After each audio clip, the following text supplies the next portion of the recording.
Hello बच्चों, मैं प्रतिभा शर्मा राजस्थान सरकार और वेदांता के CSR इनिशिएटिव ई कक्षा में आपका स्वागत करती हूँ, जिसके टेक्निकल पार्टनर है मिशन ज्ञान। बच्चों, हम 4th चैप्टर पढ़ रहे हैं जिसका नाम है विश्व जनसंख्या संरचना। पिछले वीडियो में हमने क्या जाना था? हमने देखा था आयु वर्ग संरचना के बारे में, और आज भाग 2 के अंतर्गत हम पढ़ेंगे लिंगानुपात के बारे में। बच्चों, जो विश्व जनसंख्या संरचना है उसके 5 घटक होते हैं। जो पहला घटक है वो क्या था? आयु वर्ग संरचना का। दूसरा घटक जो कि आज हम पढ़ने वाले हैं लिंगानुपात, इसके अंतर्गत हम पढ़ेंगे स्त्री और पुरुष की जनसंख्या के बारे में। तीसरा जो घटक है वो क्या है? ग्रामीण और नगरीय जनसंख्या के बारे में। चौथा घटक है साक्षरता, और 5वां घटक क्या है? व्यावसायिक संरचना के बारे में है। तो बच्चों, जो आज का बिंदु है वो क्या है? लिंगानुपात के बारे में है। अब ये लिंगानुपात क्या होता है? मेरे ख्याल से आप सभी इस शब्द से ज़रूर परिचित हैं कि लिंगानुपात हम किसे कहते हैं। बच्चों, समाज में पुरुष और स्त्रियों के बीच का जो अनुपात होता है उसे हम लिंगानुपात के रूप में मापते हैं। यानी कि किसी समाज में कितने पुरुष हैं और कितनी स्त्रियां हैं। क्या पुरुष अधिक हैं या फिर कहीं महिलाएं अधिक हैं? भारत जैसे देश में रहने के नाते हमें ये तो पता है कि भारत में स्त्रियों के लिए लिंगानुपात प्रतिकूल अवस्था में है, यानी कि पुरुष यहाँ पर ज़्यादा है और महिलाएं कम हैं। ठीक है बच्चों, तो आज हम पढ़ेंगे कि किसी भी समाज में स्त्रियों और पुरुषों के बीच के जो अनुपात होता है उसे लिंगानुपात कहते हैं, और पूरे विश्व भर में लिंगानुपात की क्या स्थिति है। अभी तक तो हमने केवल भारत की ही स्थिति को जाना था, लेकिन आज का ये जो भाग है वो आपको ये बताएगा कि पूरे विश्व भर में क्या भारत जैसी ही परिस्थितियां हैं या कुछ और परिस्थितियां भी मौजूद है।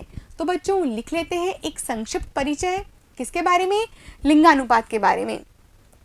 जनसंख्या में लिंगानुपात पुरुष तथा स्त्री के बीच संतुलन का एक सूचक होता है। वैसे तो बच्चों, कितनी आदर्श परिस्थिति है कि स्त्रियों और पुरुषों की संख्या समान हो, लेकिन ऐसा सब जगह नहीं होता है। भारत में लिंगानुपात ज्ञात करने का एक सूत्र है। भारत में लिंगानुपात ज्ञात करने का सूत्र अन्य देशों से डिफरेंट है। स्त्रियों की जनसंख्या बटा पुरुषों की जनसंख्या गुणा 1000। ये जो सूत्र है वो कहाँ पर लागू होता है? वो भारत में लागू होता है, जबकि अन्य देशों में पुरुषों की जनसंख्या अंश में होती है और स्त्रियों की जनसंख्या हर में होती है। लेकिन बोर्ड परीक्षा में जो सवाल पूछा जाएगा लिंगानुपात किसे कहते हैं या फिर लिंगानुपात का सूत्र बताइए, तो आप भारत में जो विधि है लिंगानुपात ज्ञात करने की उसे आप लिख सकते हैं। ठीक है बच्चों, स्त्रियों की जनसंख्या बटा पुरुषों की जनसंख्या गुणा 1000, यानी कि प्रति 1000 पुरुषों पर स्त्रियों की संख्या कितनी है। ठीक है बच्चों, आगे बढ़ते हैं और देखते हैं कि पूरे जो विश्व में लिंगानुपात की क्या स्थिति है। जैसे कि हम बात करें विश्व में लिंगानुपात कितना है? लिंगानुपात का क्या अर्थ है? लिंगानुपात का अर्थ है कि प्रति 1000 पुरुषों पर स्त्रियों की संख्या कितनी है। ठीक है बच्चों, तो आप लिखेंगे इसको इसी प्रकार से, एक टेबल बना लीजिए और मेरे साथ साथ इसे लिखते रहेंगे। यदि हम पूरे विश्व के स्तर की बात करें कि विश्व में लिंगानुपात की क्या स्थिति है, तो बच्चों ये महिलाओं के लिए प्रतिकूल है, और 1000 पुरुषों पर कितनी महिलाएं हैं? 983 महिलाएं हैं, यानी कि पुरुष संख्या में ज़्यादा हैं और महिलाएं संख्या में कम हैं। ठीक है। दूसरा बिंदु है एशिया का। एशिया महाद्वीप में लिंगानुपात की क्या स्थिति है बच्चों? ये विश्व के स्तर से भी कम है और ये है 964, यानी प्रति 1000 पुरुषों पर महिलाएं कितनी हैं? 964 ही है। उसी प्रकार आगे बढ़ते हैं और देखते हैं अफ्रीका महाद्वीप को। वैसे तो हम कहते हैं अफ्रीका महाद्वीप पिछड़ा हुआ है, लेकिन बच्चों यहाँ पर लिंगानुपात की स्थिति बहुत अच्छी है और 1000 पुरुषों पर 999 महिलाएं हैं। ठीक है बच्चों, तो क्या देखा हमने? विश्व में 983, एशिया में 964, अफ्रीका में 999। अब बात करते हैं यूरोप महाद्वीप की। यूरोप महाद्वीप के ज़्यादातर देश कैसे हैं? विकसित देश हैं, और विकसित देश की लक्षण यहाँ पर मौजूद है। और आप देखेंगे कि लिंगानुपात कितना है? 1055, यानी पुरुष कम है और महिलाएं ज़्यादा है। पुरुष यदि 1000 हैं बच्चों, तो महिलाएं कितनी हैं? 1055 हैं। और ये बहुत ही सुखद स्थिति है महिलाओं के लिए। ठीक है, लैटिन अमेरिका की बात करते हैं। यहाँ पर बच्चों हम ये जान लेते हैं कि लैटिन अमेरिका क्या होता है। अब तक तो आपने उत्तरी अमेरिका महाद्वीप, दक्षिणी अमेरिका महाद्वीप के बारे में ही सुना था और संयुक्त राज्य अमेरिका के बारे में भी जान लिया था, लेकिन लैटिन अमेरिका आपके लिए एक नया शब्द है। इसलिए हम देखते हैं सबसे पहले कि लैटिन अमेरिका के अंतर्गत कौन कौन से देश आते हैं। बच्चों, कनाडा और संयुक्त राज्य अमेरिका को छोड़कर मैक्सिको, मध्य संयुक्त उत्तरी अमेरिका और दक्षिण अमेरिका के ज़्यादातर वो देश जहाँ पर स्पेनिश और पुर्तगाली भाषा बोली जाती है, उस क्षेत्र को क्या कहते हैं? लैटिन अमेरिका के क्षेत्र कहते हैं। एक बार फिर से समझ लेते हैं बच्चों, वो क्षेत्र उत्तरी अमेरिका महाद्वीप में और दक्षिण अमेरिका में वो क्षेत्र जहाँ पर कौन सी दो भाषाएं बोली जाती है? स्पेनिश और पुर्तगाली भाषा जहाँ बोली जाती है, उन क्षेत्रों को हम कहते हैं लैटिन अमेरिका के देश। तो जो लैटिन अमेरिका के देश हैं, वहाँ पर भी जो अनुपात है पुरुष और स्त्री के बीच में, वो स्त्रियों के पक्ष में है, यानी कि 1033। ठीक है बच्चों, अगला देखते हैं हम उत्तरी अमेरिका महाद्वीप में। उत्तरी अमेरिका महाद्वीप में भी ये स्त्रियों के लिए अनुकूल है और 1000 पुरुषों पर महिलाओं की संख्या कितनी है? 1029। ठीक है बच्चों, आगे बढ़ते हैं और देखते हैं ओशेनिया के बारे में। ओशेनिया यानी कि ऑस्ट्रेलिया और प्रशांत महाद्वीप में स्थित जो द्वीप समूह हैं, उन सबको मिलाकर क्या कहते हैं? ओशेनिया कहते हैं। तो ओशेनिया के अंतर्गत लिंगानुपात महिलाओं और पुरुषों का बराबर है, यानी कि 1000 पुरुष हैं और 1000 महिलाएं हैं। तो बच्चों, आप इस टेबल को बहुत अच्छे से अपनी नोटबुक में नोट कर लेंगे तो आपको ये फैक्ट्स बहुत जल्दी से लर्न हो जाएंगे। ठीक है बच्चों, आगे बढ़ते हैं और देखते हैं लिंगानुपात की भिन्नता के आधार पर हमने विश्व में 4 कैटेगरी बनाई है। वो क्षेत्र जहाँ पर अत्यधिक स्त्रियाँ पाई जाती हैं, वो हमारा पहला भाग है। उसके बाद में दूसरा भाग है स्त्री अधिकता वाले देश। ठीक है बच्चों, आप इसे नोट करेंगे। तीसरा भाग है जहाँ पर पुरुष अधिकता वाले देश हैं और चौथा भाग है जहाँ पर पुरुष अत्यधिक पाए जाते हैं, उनको हम कहते हैं अत्यधिक पुरुष अधिकता वाले देश। तो ये 4 नाम हैं, आप इन्हें नोट करेंगे अपनी नोटबुक में। सबसे पहले हम पढ़ते हैं अत्यधिक स्त्री अधिकता वाले देश, यानी कि नाम से ही स्पष्ट है वो क्षेत्र जहाँ पर लिंगानुपात महिलाओं के फेवर में है। और वो कौन सा महाद्वीप होगा? वो यूरोप महाद्वीप के अधिकतर ऐसे देश हैं जहाँ पर महिलाओं की स्थिति अच्छी है। तो लिख लेते हैं बच्चों, पहला बिंदु डालेंगे आप अत्यधिक स्त्री अधिकता वाले देश। ठीक है, इस श्रेणी में 1050 से अधिक लिंगानुपात वाले देश सम्मिलित किए गए हैं, यानी कि पुरुषों की संख्या कितनी है? पुरुषों की संख्या 1000 है और महिलाओं की संख्या कितनी है? 1050 या फिर उससे अधिक। उन क्षेत्रों को हम क्या कहते हैं? अत्यधिक स्त्री अधिकता वाले देश। और इसमें कौन कौन से देश हैं देखते हैं बच्चों। फिर से वही ना, यानी कि पश्चिमी यूरोपीय देश, संयुक्त राज्य अमेरिका, कनाडा और दक्षिणी अमेरिका के दक्षिणी क्षेत्र। बच्चों, इन क्षेत्रों को हम मानचित्र पर भी देखेंगे। ठीक है, सबसे पहले हम देखते हैं पश्चिमी यूरोपीय देशों की स्थिति क्या है। देखिए बच्चों, ये जो क्षेत्र है ये है पश्चिमी यूरोपीय देशों की स्थिति, यानी कि यहाँ पर अत्यधिक स्त्री अधिकता वाले देश हैं। इसको थोड़ा सा हम जूम कर लेते हैं। ठीक है बच्चों, इसमें कौन कौन से देश आएंगे? जर्मनी, ब्रिटेन, फ्रांस आदि देश इसके अंतर्गत आते हैं।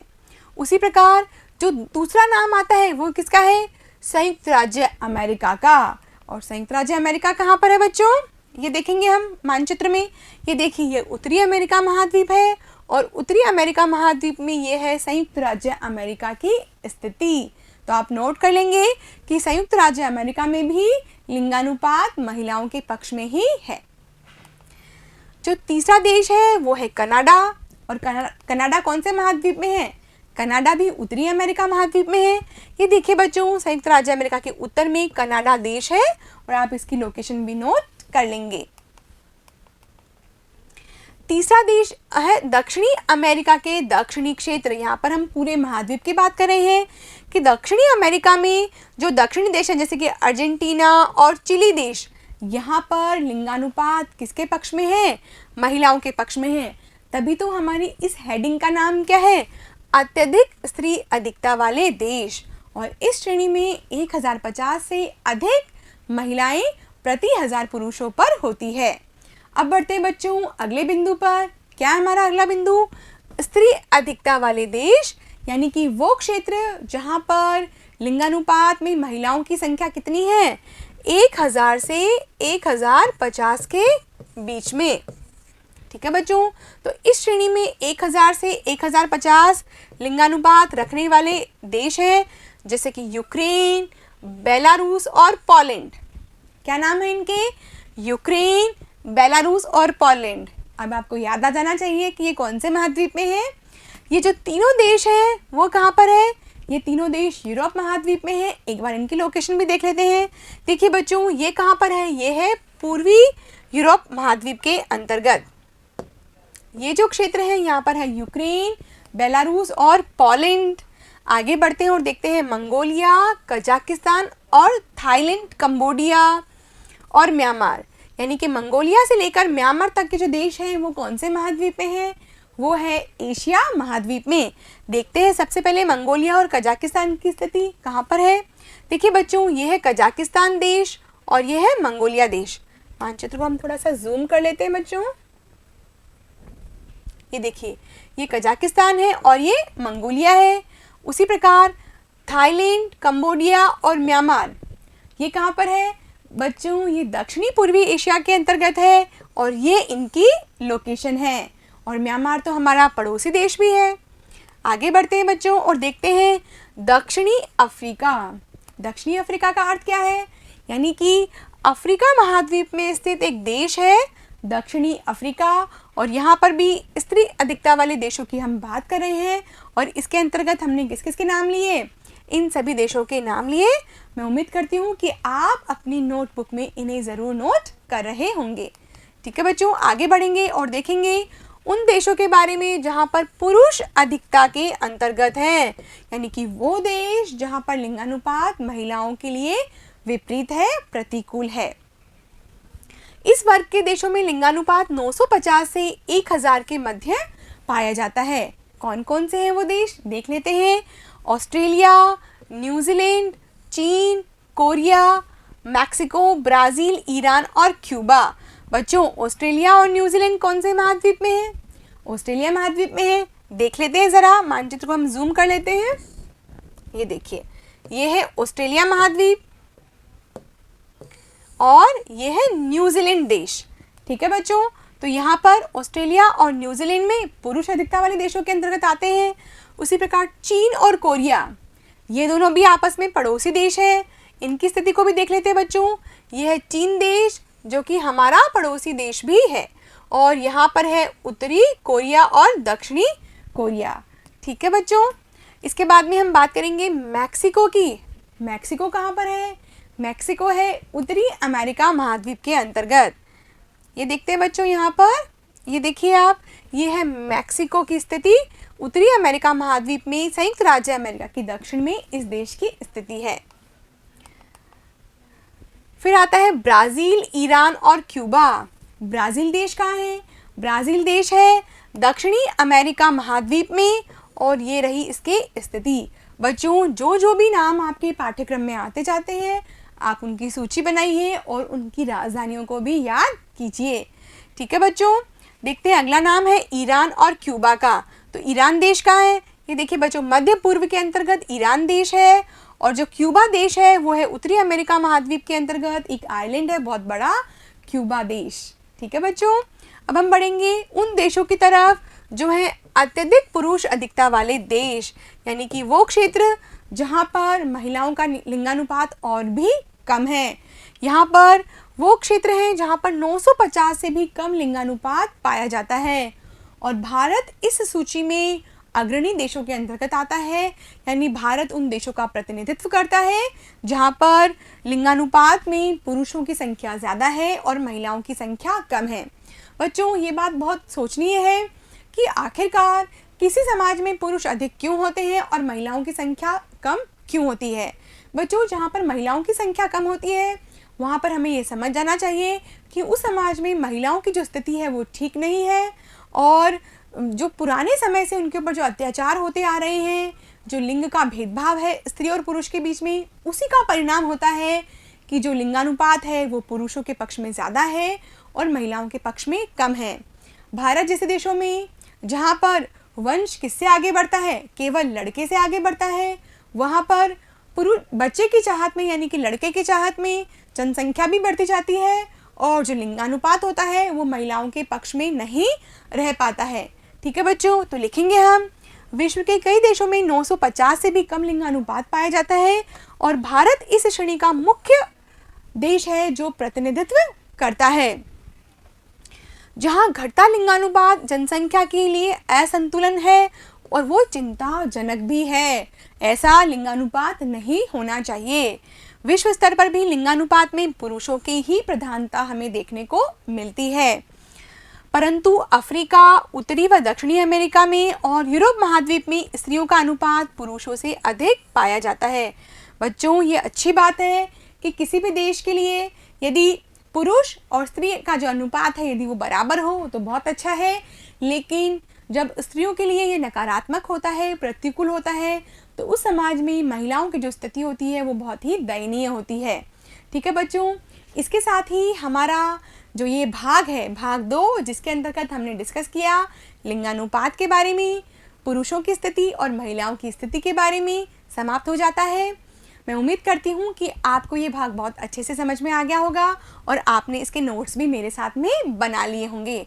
बच्चों, आपको जहाँ कहीं भी लगता है आप वीडियो को पॉज कर लीजिए और अपने नोट्स बना लीजिए और फिर से वीडियो को चालू कर लीजिए।